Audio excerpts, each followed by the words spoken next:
Canelo is back with the official announcement. Undisputed versus Undisputed. Canelo Alvarez versus Jermell Charlo, who will be moving up 2 weight classes to challenge Canelo for all of his belts and the lineal title at super middleweight. I'm sure there will be people upset about Canelo fighting a guy 2 weight classes beneath them, but let those people be upset. Those people generally are upset with anything Canelo does and would have been upset with anything Canelo did.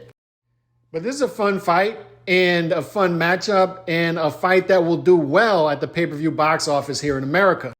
And I think it's evident at this point what the PBC is lining up here. Put Jermell, who stylistically is the easiest fight for Canelo, on the front end of the deal, and then play a scenario in which Jermell, who will now have an opportunity to fight a stay-busy fight before a possible Canelo showdown, line him up for the second fight in which he'll try to get retribution for his brother who just lost to Canelo.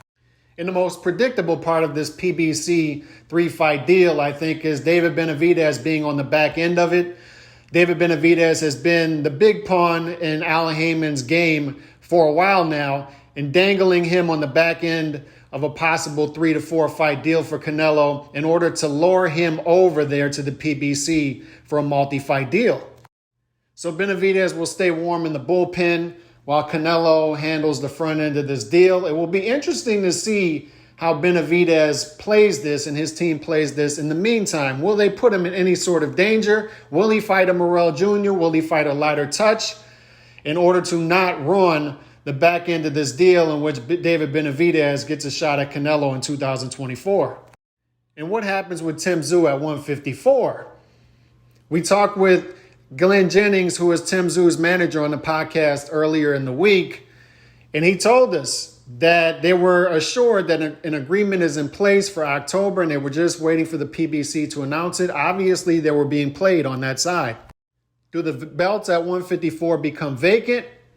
Does Tim Tszyu get a shot at one of the vacant belts and start the unification, the undisputed process that way by vacancy and unifications? Or is Charlo granted an exception to keep all of his belts while he goes to challenge Canelo Alvarez? We'll have to see. But this is exciting stuff. The king is back. He's fighting another king. Props to Mel for moving up 2 weight classes to fight this fight. I'm glad he's getting paid. He's a real fighter. Good luck to both combatants. This came out of left field. Exciting news.